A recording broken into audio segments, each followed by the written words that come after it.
tardes, bienvenidos a Liberalia este lunes 13 de abril, después de esta Semana Santa de mayor confinamiento en el COVID acá en Costa Rica. Y bueno, hoy vamos a retomar con este programa en donde hemos estado reflexionando sobre diferentes temas, en realidad con todo tipo de temas de la realidad nacional e internacional.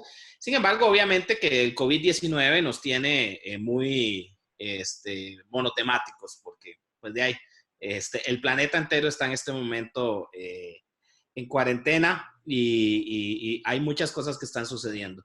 El día de hoy tengo como invitado al economista costarricense radicado en México, en Cancún específicamente, Pablo Castro Merens. Pablo es economista de la Universidad de Costa Rica, con un máster en finanzas en Londres y con una vasta experiencia de más de 20 años en el mundo del turismo, en el campo del mercadeo, el comercio digital, ventas. Y bueno, pues trajimos a Pablo hoy para hablar de un tema que sé que es de vital importancia en Costa Rica, que es de vital importancia en el mundo porque es un área del comercio que es muy grande y que casualmente es la que primeramente se vio afectada, y es el tema del turismo en todas sus manifestaciones. Bienvenido, Pablo, ¿cómo vas? Gracias, Eduardo. Buenas tardes. Gracias por invitarme a tu programa. Pablo, como decía, el turismo, por ejemplo, en el caso costarricense, representa alrededor del 8 al 9% del PIB nacional. Y con la aparición de este virus, fue tal vez el sector que de forma más inmediata se vio afectado, sobre todo por lo rápido que se empezaron a detener todos los vuelos, a cerrar las fronteras. En los últimos 30 años, yo creo 25 años, el turismo ha sido una de las áreas de la economía que más exponencialmente han crecido. Toda la tecnología, todo ha hecho que los seres humanos nos podamos mover de una manera más sencilla alrededor del mundo. Y además, Pablo, también ha habido un abaratamiento de los costos para viajar de un lugar a otro, obviamente, en estos últimos 30 años. Sin embargo, hubo un apagón muy rápido del turismo. Dramático, exactamente. Y pues leyendo por ahí, he visto personas que dicen que el sector turismo no estaba siquiera preparado para esto. Uno podría decir, nadie estaba preparado para esto. Pero empecemos por una valoración inicial acerca de esto. Y primero también, que lo he estado acostumbrando en todos los programas que he estado invitando a gente que están en otros países, que nos contés primero, tal vez desde una perspectiva más personal, cómo se está viviendo ahí en México esta situación, que creo que es importante compartir con la gente para que sepan cómo lo están viviendo en otros lugares. Entonces empecemos por la parte personal y luego le entramos a este parón dramático que, como vos lo mencionás, del turismo a nivel mundial. Pues sí. Bueno, yo ya llevo bastante tiempo viviendo aquí en México, en mi segunda patria. Mi primera patria obviamente es Costa Rica, pero yo he estado involucrado con México desde el año 2002 aproximadamente, o sea, ya son más de 15 años que estoy en este país, y tengo una hija mexicana, por ejemplo, y una casa aquí en Cancún. Obviamente un país, al igual que Costa Rica, tremendamente dependiente del turismo. Aquí en México las tres fuentes principales de divisas, pues una es el petróleo, que sabemos que también está en aprietos ahora con la caída del precio del petróleo. La segunda son las remesas internacionales, que de nuevo otra fuente de divisas bajo presión, porque todos los inmigrantes que están fuera de México, que son los que envían esas remesas, pues también se están topando con el tema del desempleo y la caída en demanda económica. Y por supuesto el turismo, ¿no? El turismo es uno de los sectores más pujantes aquí en México, al igual que lo es en Costa Rica y al igual que lo es en el mundo, ¿no? Vos decías sobre el turismo que ha sido uno de los sectores de mayor crecimiento, y es que el turismo es un espejo de la globalización, ¿no? Y se beneficia de la globalización, se beneficia de la libertad de movimiento, de la facilidad en términos de la oferta en capacidad aérea, la oferta en capacidad hotelera, en la grandísima oferta en alojamiento no tradicional, todo el fenómeno de Airbnb, pues simplemente ha sido un efecto multiplicador de opciones. Y aunado a eso al tema del comercio electrónico, ¿no? La facilidad que tiene el consumidor de cotizar y planear sus viajes por Internet, pues obviamente ya llevamos varias décadas de crecimiento, ¿no? E inclusive crecimiento durante etapas difíciles, ¿verdad? O sea, el turismo sobrevivió exitosamente otras crisis financieras, por ejemplo, o crisis también bélicas, ¿no? La crisis de septiembre 11, el turismo rápidamente reaccionó, crisis financiera del año 2009, temas focalizados como la gripe porcina en México. En un año el turismo siguió creciendo, pero ahora estamos en un fenómeno un poquito distinto, ¿no? Un poquito, no, tal vez bastante distinto, donde la solución al problema que tenemos ahora es no moverse, ¿no? La solución es aislarse, la solución es evitar el contacto social, y el turismo, por definición, es la industria que fomenta el contacto, ¿no? Entre culturas, el contacto entre amigos, ir a conocer otros países, hacer amigos en otras partes, aglomeraciones, ya sea por cultura, por religión, por deporte, por placer y por negocios, que también es un segmento de la industria del turismo importante, el turismo de negocios. Y pues la situación actual es que todo eso se paró. Aquí no es una excepción, yo ya llevo un mes aislado en Cancún. De hecho, yo fui de las personas, y que no soy el único, ¿no? A varias personas en Cancún y en México que decidieron aislarse voluntariamente, inclusive antes de que el gobierno así lo recomendara, y pues ahora ya estamos, digamos, alineados con la misma recomendación del gobierno, ya sea estatal o federal aquí, que es pues mantenerse aislado y pues lo que ya sabemos, ¿no? No creo que haya que repetirlo, ¿no? Pablo, definitivamente mencionabas un punto que es importantísimo. El turismo es todo lo que no debe de ser en esta pandemia. Es decir, es movilidad de las personas, encontrarse en lugares encerrados por largos trechos de tiempo, los aviones. Contacto muy rápido con personas que se han estado en contacto con otros miles de personas en otros lugares del mundo. Estamos hablando de si es turismo de playa, de grandes aglomeraciones en la playa. Estamos hablando si es, además de una serie de encadenamientos productivos relacionados con el turismo, ¿verdad? Porque el turismo no lo podemos ver de manera aislada. Tenemos, por ejemplo, todo el sector restaurantero, por decirte algo, y de bares, muy relacionado, muy íntimamente ligado al turismo, sobre todo en países como el nuestro, en donde el turismo en un país tan pequeño está extendido por todo el país, ¿verdad? Entonces los restaurantes no solo viven del comercio interno, sino que viven muchísimo también de los que visitan. ¿Este es un efecto cascada para otras partes de la economía? No, lo es.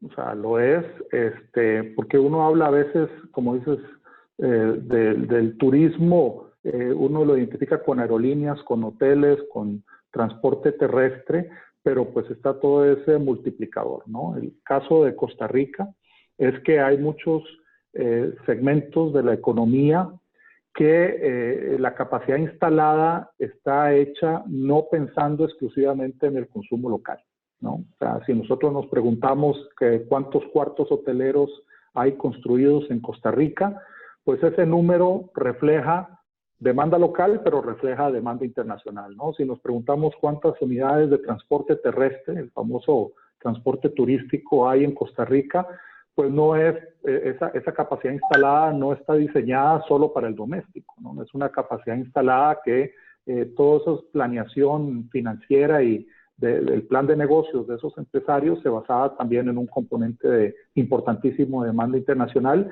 y eso aplica para otros segmentos, ¿no? El segmento restaurantero es un ejemplo, ¿no? El entretenimiento, la vida nocturna, y ahí nos vamos por la cadena logística hasta temas de suministro de alimentos y bebidas, almacenaje, transporte, por ejemplo, en Guanacaste o en el Pacífico costarricense, en Punta Arenas, la provincia de Punta Arenas, que no está pensado para la demanda doméstica, está claramente pensado para una demanda que proviene del extranjero. Eso es un reto, sin duda.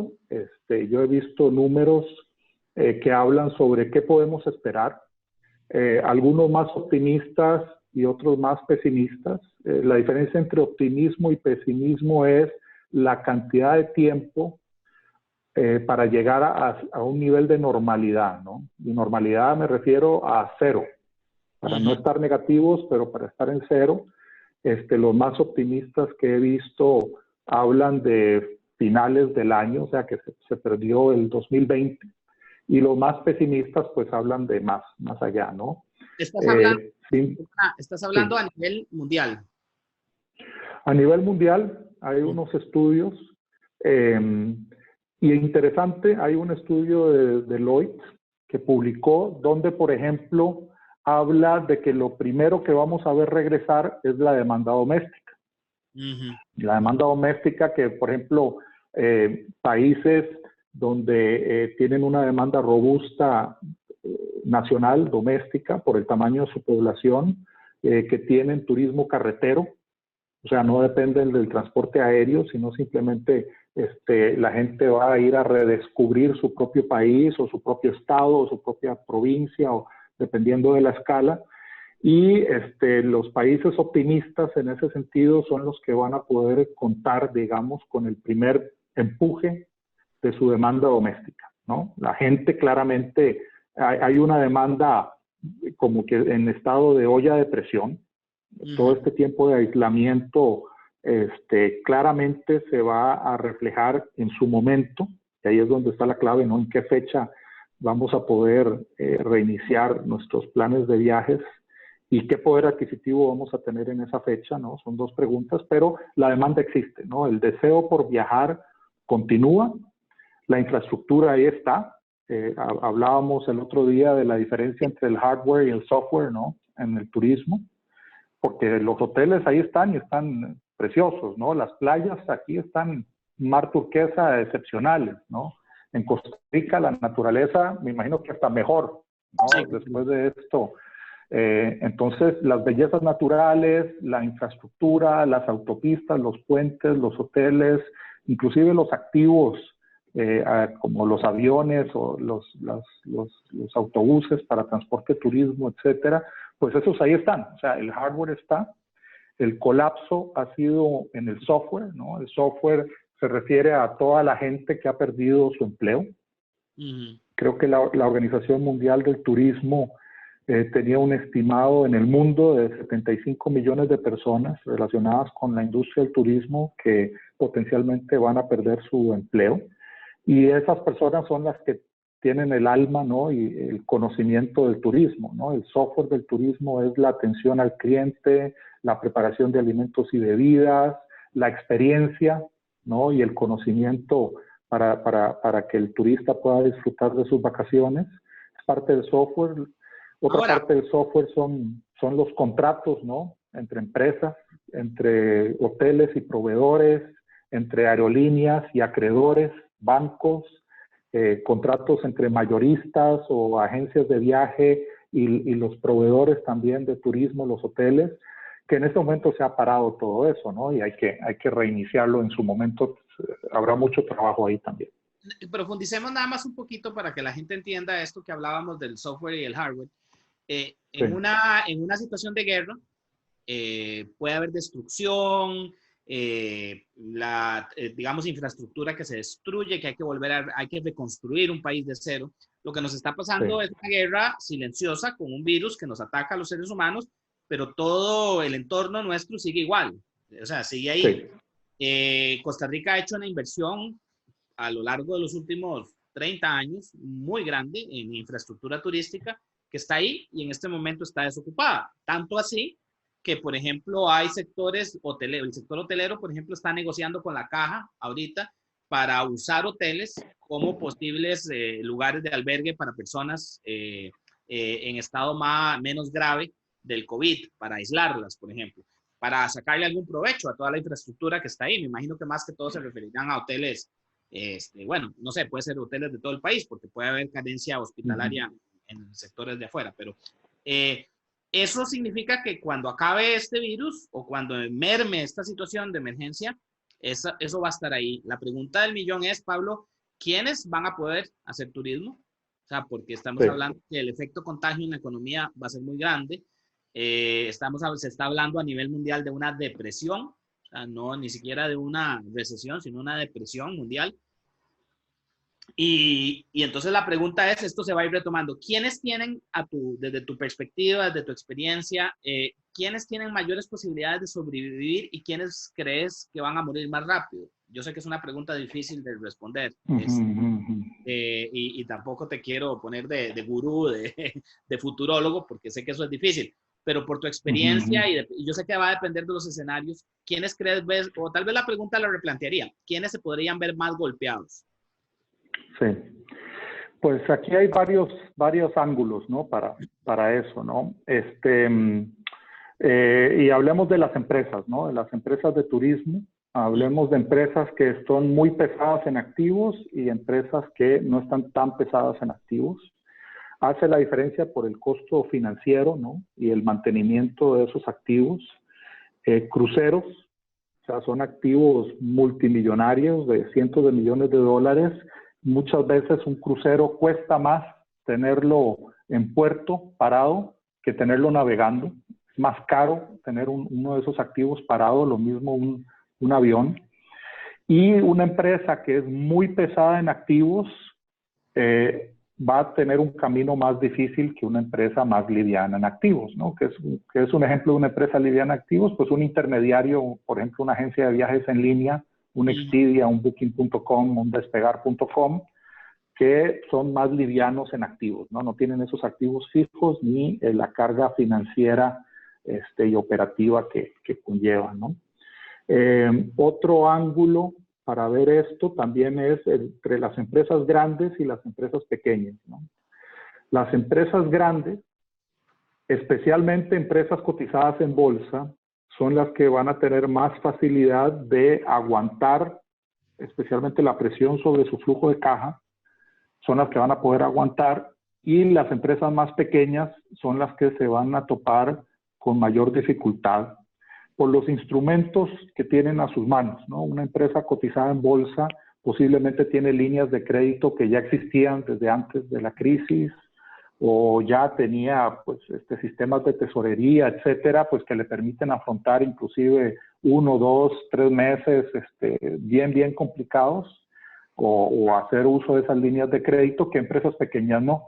Entonces, aunque vemos en las bolsas de valores unas valuaciones súper castigadas para las empresas de turismo, pues en el segmento del turismo, esas empresas que están en la bolsa de valores, pues también son las que tienen la habilidad de captar capital y financiamiento, etcétera, ¿no? Ya son empresas que pues, es una de las razones por las cuales están en bolsa, ¿no? Para tener esa habilidad. Entonces, yo sí creo que hay un fenómeno en el que empresas grandes van a sobrevivir y empresas pequeñas van a pasar por un camino más difícil, ¿no? Muchas pymes que van a desaparecer, mientras que tal vez va a haber un poquito de concentración económica, ¿no?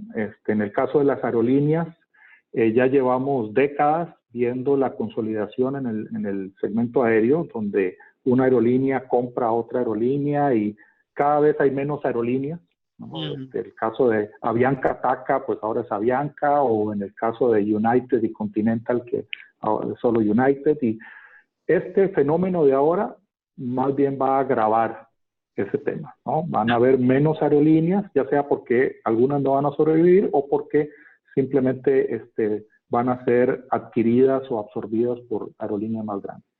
Claro, o sea, va a haber una concentración en grupos más fuertes, por lo menos en el sector aéreo, y me imagino también que en el sector hotelero, las grandes cadenas que pueden soportar mucho, de una mejor manera, estos embates, que pequeños hoteles Exactamente.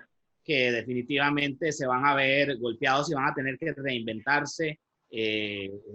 Ahora, hay una cuestión que a mí me preocupa mucho, Pablo, y es que vos mencionabas que uno de los estudios estos de Deloitte, o quien, no sé quién lo hizo, decía que los primeros, la primera parte del sector turístico que se va a recuperar es el sector doméstico, lo que es el turismo doméstico. Lo que pasa es que Sí, el turismo doméstico no es igual en todos los países, definitivamente. Por sí, ejemplo, Estados Unidos es un país con un turismo doméstico muy fuerte, ¿verdad?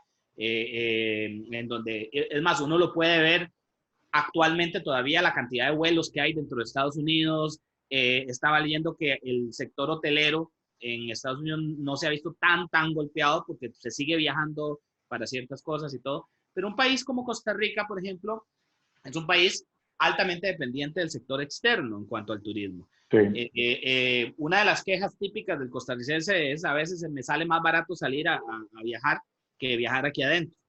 sí. Esto significará un reto para el sector hotelero específicamente, en el que se vaya a ver en un mediano plazo, cuando se pueda reanudar la actividad, obviamente, mejores Sí. precios para el turismo local. O sea, ¿van a necesitar del turismo local estos hoteleros? ¿O se...? Sí, Uh-huh. sí, todos vamos a necesitar del turismo local en todas partes del mundo. Al final, creo que como muestra, inclusive, cuando, no ahora en abril, pero mayo, ojalá mayo y en los meses que siguen, vamos a ver inclusive las campañas de turismo de las mismas, por ejemplo, el Ministerio del Turismo, el ICT, o las campañas de los distintos fideicomisos de turismo en el mundo, van a estar muy fomentadas a viaja en tu propio país, ¿se me explico? Hasta un llamado casi que patriótico, ¿no? A viajar en el país.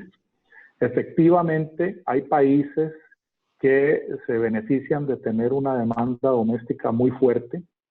Estados Unidos, México para algunas partes de la República Mexicana, también, no necesariamente Cancún, que Cancún es un destino aéreo, ¿no? Donde hay que llegar volando en avión, pero destinos carreteros inclusive, suena irónico, van a haber destinos que se van a ver beneficiados, ¿no? Van a haber destinos que van a disfrutar de buenas ocupaciones de mayo o junio en adelante, simplemente porque son destinos carreteros que esas poblaciones grandes domésticas van a volver a redescubrir, ¿no? Repito, sí hay una demanda bajo olla de presión, la gente sí quiere salir. Hay un tema de poder adquisitivo que no podemos ignorar.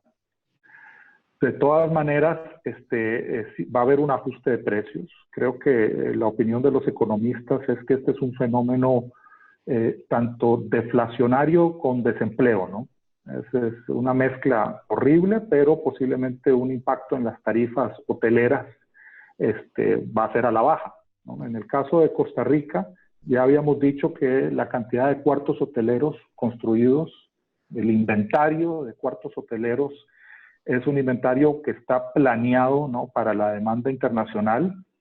Y también tenemos el fenómeno de los alojamientos no tradicionales, ¿no? El tema de Airbnb, que en la situación actual, la estimación mía y de mis colegas en la empresa que yo participo, es que va inclusive a darse más oferta de unidades de alojamiento no tradicional, de rentas vacacionales, apartamentos y condominios en plataformas como Airbnb, por la misma necesidad de los propietarios, ¿no? O sea, sabemos que hay gente que tiene su casa de verano o su casa vacacional, o ha invertido en uno o dos apartamentos.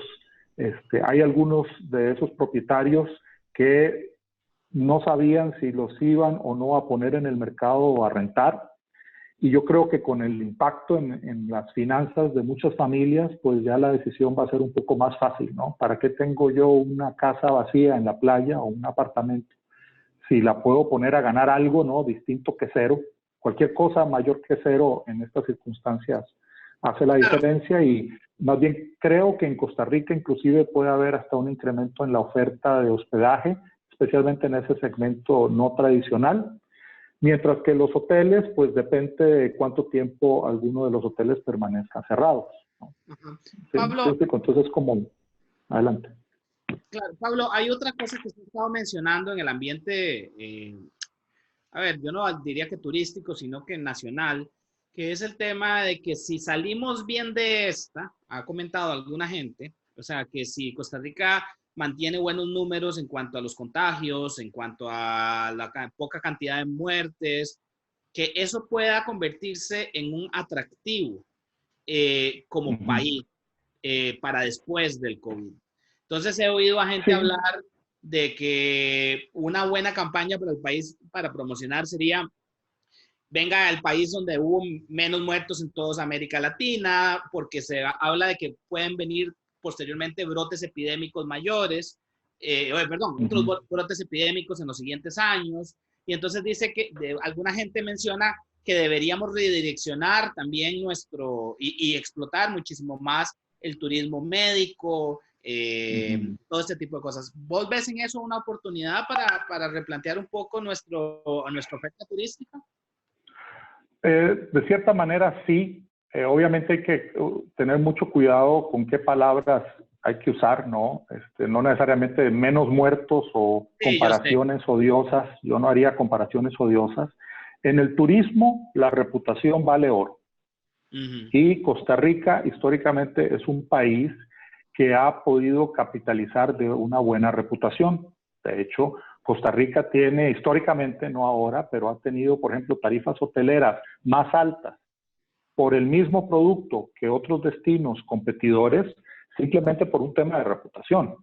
No necesariamente porque el cuarto hotelero sea mejor o porque la comida sea mejor, sino porque dentro de la experiencia del viajero hay un tema reputacional que ha vuelto a Costa Rica más aspiracional, digamos, que destinos que son similares, pero no tienen ese tema de reputación, ¿no? Y una comparación sería Hawái, ¿no? Hay gente que dice, oye, ¿por qué Hawái es tan caro si es el mismo hotel con la misma playa y eso? Bueno, resulta que Hawái está capitalizando décadas y décadas de reputación a su favor. Bueno, el tema de ser exitoso en el manejo de esta crisis del coronavirus o del COVID-19 y que eso tenga un impacto positivo en la reputación de Costa Rica, hay que capitalizarlo, ¿no? Una de las razones por las que la gente va a estar inclinada a hacer viajes domésticos es por esa sensación de riesgo al viajar, ¿no? La sensación de riesgo a viajar implica que una persona va a decir, prefiero un lugar donde tengo una sensación de seguridad, que conozco el destino, pues obviamente en mi propio país conozco el destino, ¿no? Y me da esa sensación de seguridad.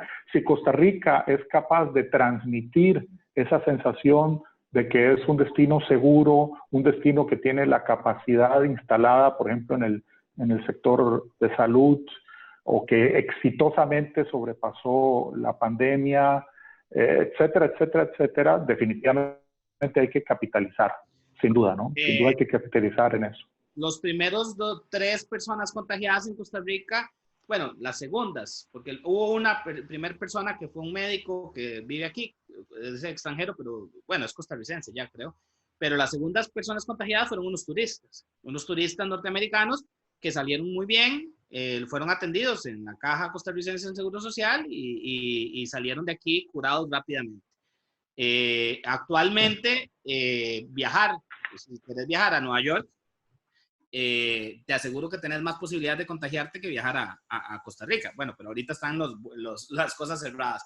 Pero sí considero como vos que hay una ventana de oportunidad que hay que aprovechar porque definitivamente nosotros tenemos un problema y es que nuestra mayor fuente de turismo viene de Estados Unidos. Estados Unidos está viéndose golpeado, no sabemos todavía dónde va a terminar porque todavía está apenas en Uh-huh. el medio del tsunami. Sí sabemos algunos datos, como que en las últimas 2 semanas 16 millones de personas en el desempleo, y eso obviamente lo sabemos, siempre se ha dicho, si Estados Unidos estornuda, a nosotros nos da neumonía. Un poquito tétrico ponerlo en estas Sí. condiciones actuales, pero así es. Entonces, definitivamente estábamos abriendo mercados nuevos en europeos, sobre todo Londres, por ejemplo, París, que eran dos países que habían sido un poco reacios a venir a Costa Rica y se estaban abriendo y ahorita, pues de ahí, obviamente van a cerrarse por un largo tiempo. Hay posibilidades de explorar, es atractivo turismo regional, por decirte? ¿Es posible? Bueno, ahora empezamos a hacer hipótesis sobre hipótesis. La variable número uno sobre el huevo y la gallina, ¿no? Que es la respuesta es el huevo, y el huevo es la capacidad aérea, ¿no? Nada de lo que nosotros podamos estimar que si tenemos o no buena reputación o que lo que sea, al final la variable que nos va a decir en nuestro ritmo de recuperar la normalidad, en parte va a ser, o en parte mucha, gran parte va a ser la capacidad aérea, ¿no? Ahora las fronteras están cerradas, es decir, no hay capacidad aérea, y la capacidad aérea no es, como dicen, tronar los dedos y mañana tenemos los mismos vuelos que teníamos, ¿no? Claramente Costa Rica no es un destino al que se pueda viajar sin tener, o sea, sin aviones no llegan a Costa Rica. Entonces, el gran reto que va a tener el país va a ser cómo recuperar esa capacidad aérea.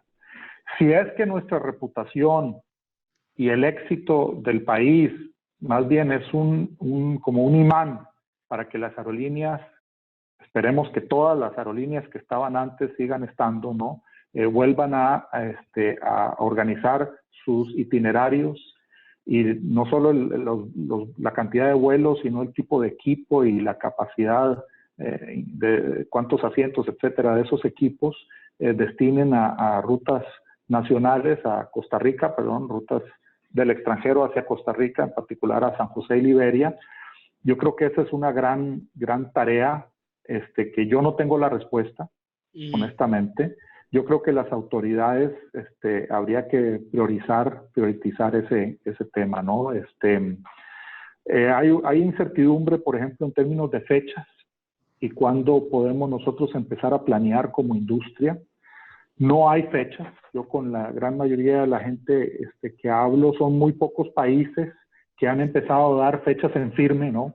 Sobre cuándo se van a liberar las restricciones al movimiento, o cuándo no va a haber límites, ¿no? al movimiento de nacionales y extranjeros dentro de distintos países.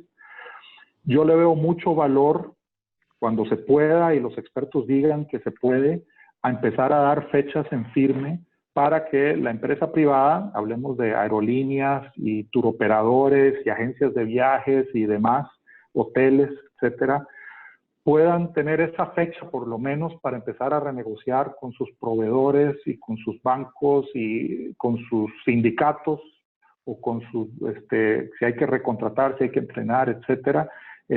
Ojalá podamos hablar de esas fechas, ¿no? Los expertos nos dirán si esa fecha es pronto o dentro de mucho tiempo, pero el solo hecho de tener la fecha, yo creo que va a ayudar en eso, incluyendo pues negociar con aerolíneas para recuperar esos vuelos que perdimos. Definitivamente, Macron hoy daba un anuncio en Francia importantísimo, en donde dio una fecha, finalmente, 12 de mayo, y explicó por qué tenía que ser esa fecha, por qué se había llegado a esa valoración, y eso definitivamente leía ahora, antes de la entrevista, que había dado en los mercados franceses una tranquilidad, porque por lo menos, como vos decís, ya la empresa privada trabaja igual que cualquier otro con planificación y tener expectativas que pueden ser variables, estamos claros. Puede ser que un evento determinado haga que se cambie un poco, pero ya por lo menos hace que la persona se estructure y empiece a tratar, las empresas empiecen a tratar de pensar. De la misma manera que, por ejemplo, escuché a la comisaria de turismo de la Unión Europea decir, europeos no planeen viajes para el verano, por ejemplo. O sea, les dijo, no sueñen con que van a poder viajar. Pues bueno, eso también se te da expectativas para ambos lados, para quienes van a consumir turismo, si es que tienen el dinero, como para quienes van a ofrecer. Sí. Pablo, una pregunta. El cambio en el calendario escolar también, Eduardo. Hay varios países que se están hablando de cambios fuertes en el calendario escolar, y eso hace o deshace el periodo vacacional, ¿no? Definitivamente. Otra cosa, Pablo, una pregunta más general. Otro comentario recurrente que he escuchado en el ámbito político, económico del país, es que este evento del COVID-19 nos tiene que hacernos plantear una gran pregunta como país. y es la pregunta de, ¿dependemos demasiado de industrias que se volatilizan tan fácilmente ante eventos mundiales como este, que pueden ser, o cataclismos, o este tipo de cosas que pueden en el futuro seguir sucediendo?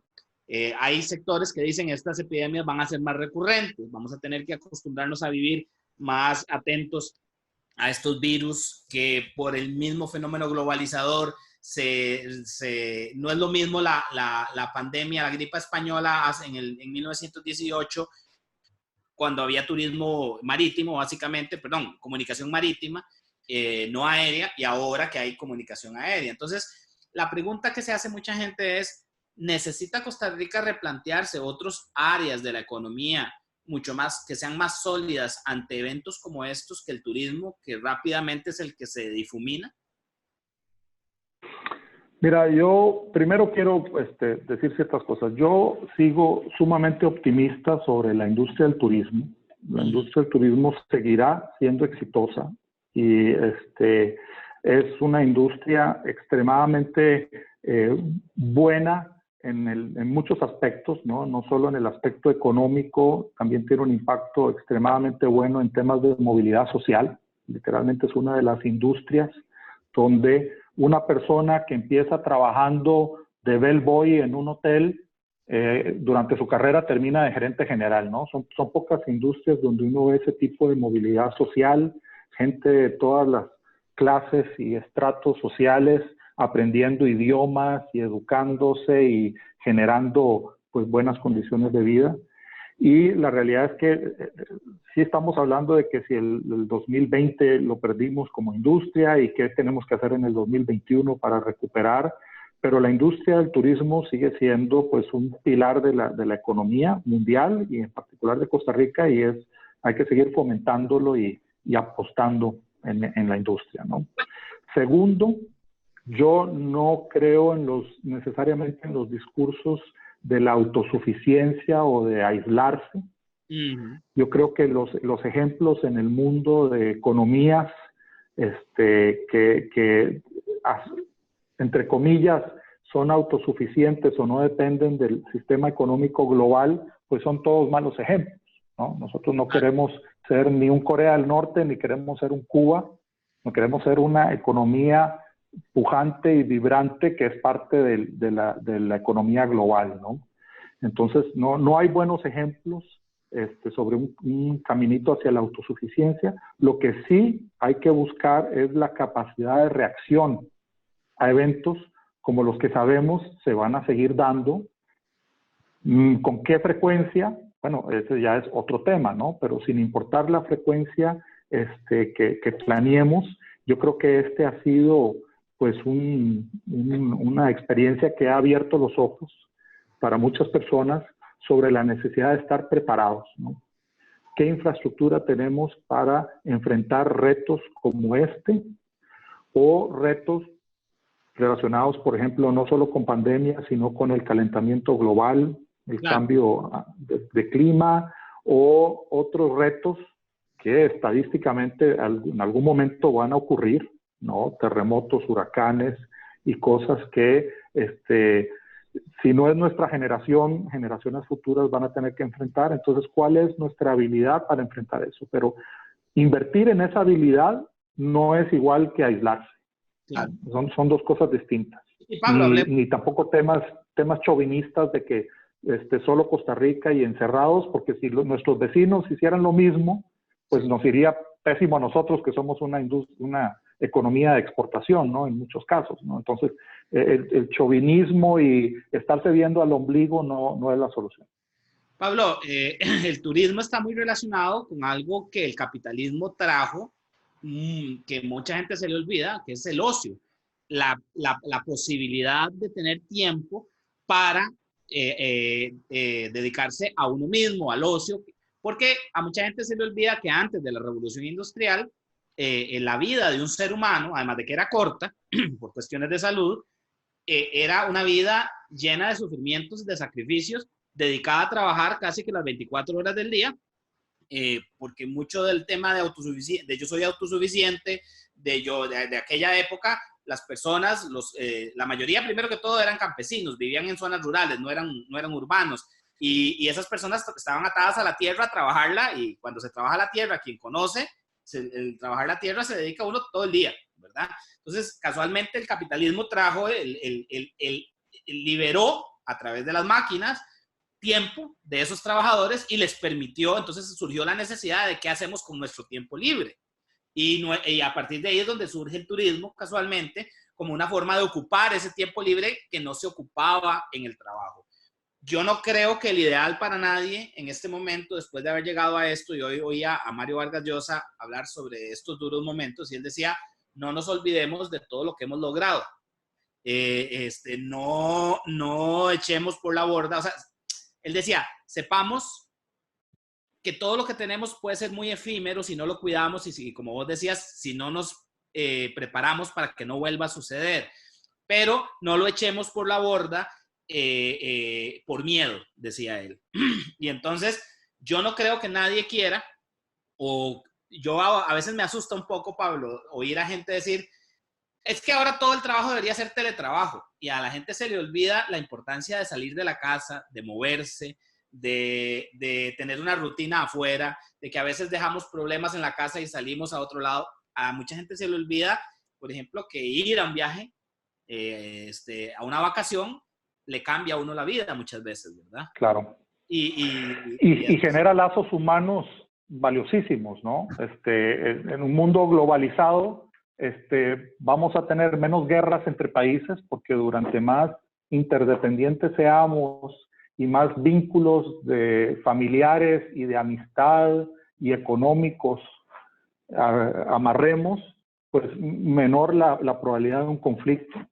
Pablo, efectivamente, sí, adelante. Una cosa muy sencilla que yo lo he visto, cuando las personas conocen otros países, otras personas, otras culturas, las comprenden mejor.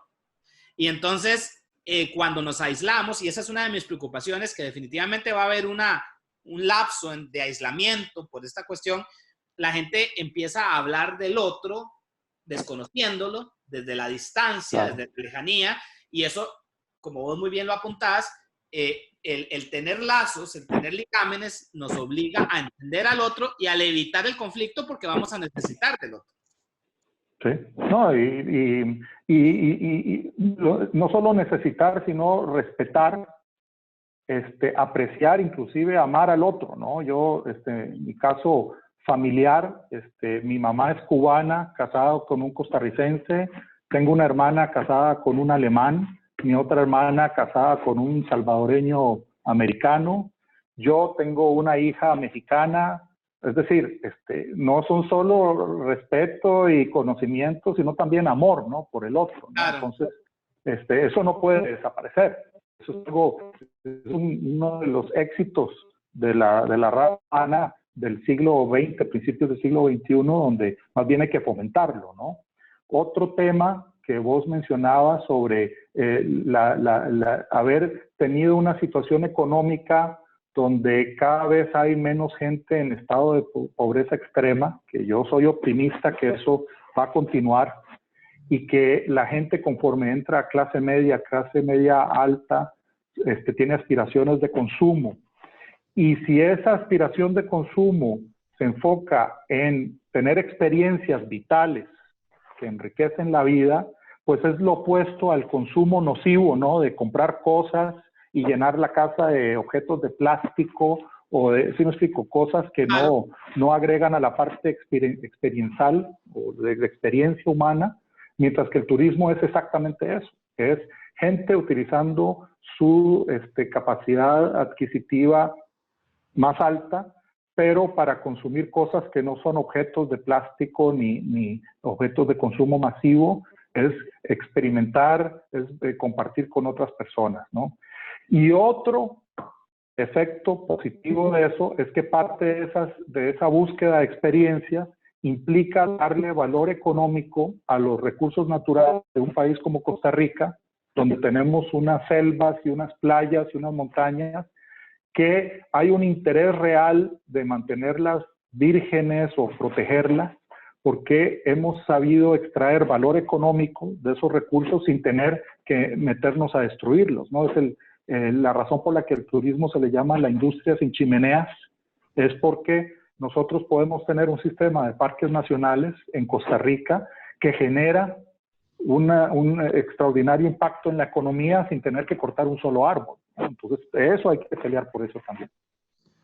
Bueno, Pablo, me parece interesantísimo lo que anotas. Realmente creo que le hemos dado a las personas que ven Liberalia un panorama que me gustaría que después, más adelante, volvamos, cuando hayan pasado cosas. Ahorita estamos analizándolo al inicio y puede ser que empiecen a darse señales en algún lugar o en otro que me gustaría que analizáramos con vos.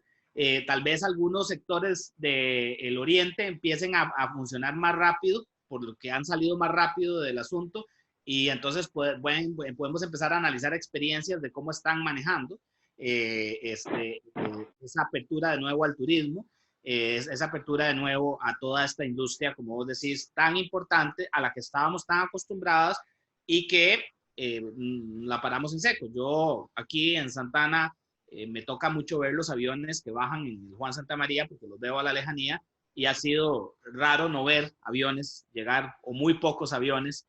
Yo me imagino que para la gente también habla a veces y dice, hoy veía a una persona que hacía un comentario en una red social y decía, el día de hoy estamos produciendo 10 millones menos de barriles al día. Eso es una buena noticia de petróleo, ¿verdad? Y entonces alguien se metía y le decía, sí, pero es que con el petróleo se hacen los productos de plástico que sirven para la industria médica también. Y entonces para que veamos lo relativo, que algo nos puede parecer muy bien, pero por otro lado puede afectar otra cosa. Hay mucha gente que puede decir no tener turismo, uy, ya no tengo las hordas de turistas aquí y allá, pero bueno, tampoco tenés a montones de la fuente de empleo, ¿no? La fuente de empleo, exacto. Entonces, Pablo, muchísimas gracias por estar con nosotros acá en Liberalia. Espero que te sea leve y que puedas volver al trabajo pronto. Y que vuelva a tener mi vuelo directo entre Cancún y San José. Y San José, eso es muy importante. Tanto nos gusta a todos. Que nos vengamos a tomar un traguito aquí a San José, como lo hacemos a veces. De acuerdo. Muchas gracias. Gracias, Eduardo. Un abrazo.